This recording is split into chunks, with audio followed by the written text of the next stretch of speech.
లోకేష్ 10 సంవత్సరాల బాలుడు. అతనికి ఒక అలవాటుంది. చిన్న చిన్న అబద్ధాలు చెప్పి ఎదుటివారిని బురిడి కొట్టించడమంటే అతనికి మహాసరదా. తను చేసిన తప్పుల నుండి తప్పించుకోవడానికి చాలా తెలివిగా అబద్ధాలు అల్లేవాడు.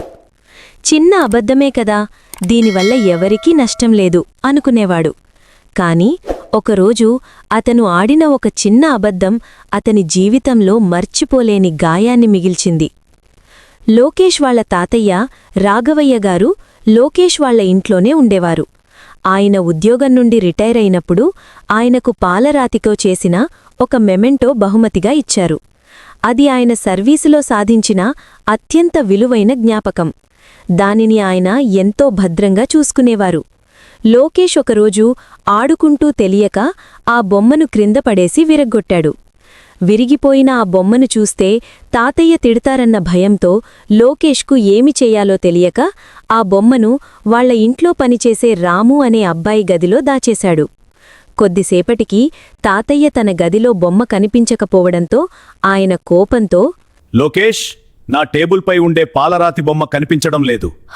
నా గదిలో నువ్వే కదా ఆటలాడేది, దానిని తీసి ఎక్కడైనా పెట్టావా అని అడిగారు. ఆయన కోపాన్ని చూసి భయపడిపోయిన లోకేష్, నేను తీయలేదు తాతయ్య. ఇందాక నీ రూమ్ శుభ్రం చేయడానికి వచ్చినప్పుడు రాముదాన్ని పట్టుకోవడం చూశాను తాతయ్య. బహుశా వాడే ఏదైనా చేసి ఉంటాడు అని ఒక అబద్ధం చెప్పాడు. లోకేష్ మాటలు నమ్మిన తాతయ్య రామును పిలిచి అందరి ముందు తీవ్రంగా మందలించారు. ఏరా రాము, నా రూంలో ఉండే పాలరాతి బొమ్మను తీసి ఏమి చేశావురా? మర్యాదగా చెప్పు. నేను ఏమీ చేయలేదయ్యా.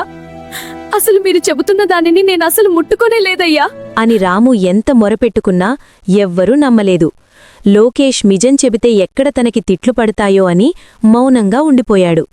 చివరికి తాతయ్య రాము తండ్రిని పిలిచి, నీ కొడుకుకి బుద్ధి బాలేదు. రేపటి నుండి మీరిద్దరూ పనిలోకి రావద్దు.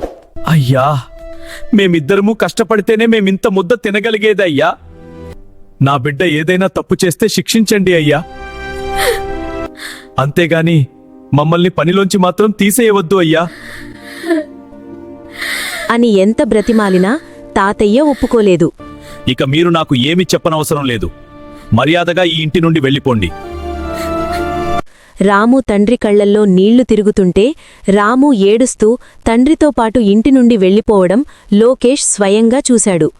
ఆ రాత్రి లోకేష్కి నిద్రపట్టలేదు. తాను చెప్పిన చిన్న అబద్ధం వల్ల ఒక పేద కుటుంబం తిండికి దూరం కాబోతోందని తెలిసి అతని మనసు వికలమైంది. తను చేసిన తప్పుకు రాము కుటుంబం అంత పెద్ద శిక్ష అనుభవిస్తాదని అస్సలు అనుకోలేదు. తెల్లవారుఝామున లోకేష్ తాతయ్య దగ్గరకు వెళ్లాడు. రాము గదిలోకి వెళ్లి ఆ ఇరిగిపోయిన జ్ఞాపికను తీసుకువచ్చి తాతయ్య పాదాల దగ్గర పెట్టి బోరున ఏడ్చేశాడు. తాతయ్య, ఆ బొమ్మను పొరపాటున విరగ్గొట్టింది నేనే. నేను చేసిన తప్పు రాము చేశాడని మీతో అబద్ధం చెప్పాను. ప్లీజ్ తాతయ్య, నా తప్పును క్షమించి వాళ్ళని మరలా పనిలో చేర్చుకోండి అని నిజం ఒప్పుకున్నాడు.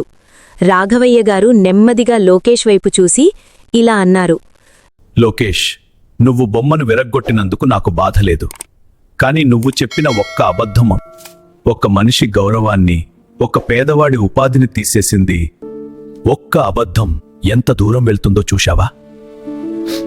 ఆ రోజు తాతయ్య రాముని అతని తండ్రిని తిరిగి పిలిచారు. రాము, నేను చేసిన తప్పుకు నన్ను క్షమించు. నీ మీద అబద్ధం చెప్పాను. రంగయ్య, జరిగిన పొరపాటుకు మేము చింతిస్తున్నాము. మీరు మళ్ళీ పనిలో చేరండి. మేము చేసిన పొరపాటుకు బాధ్యతగా మీకు జీతం కూడా పెంచుతున్నాను. దానికి వారు ఎంతో సంతోషించారు. అప్పటినుండి లోకేష్ మళ్లీ ఎప్పుడూ అబద్ధమాడలేదు. ఎందుకంటే అబద్ధమిచ్చే ఆనందం కంటే నిజమిచ్చే నిశ్చింత చాలా గొప్పదని అతను అనుభవపూర్వకంగా తెలుసుకున్నాడు. ఎలా ఉంది ఈ కథ? ఈ కథ ఎలా ఉందో మీ అభిప్రాయాలను కమెంట్ రూపములో తెలియజేయండి. అలాగే ఈ కథను లైక్ చేయండి. మీ ఫ్రెండ్స్కు షేర్ చేయండి. మరిన్ని మంచి కథల కోసం మా ఛానల్ను సబ్స్క్రైబ్ చేసుకోండి.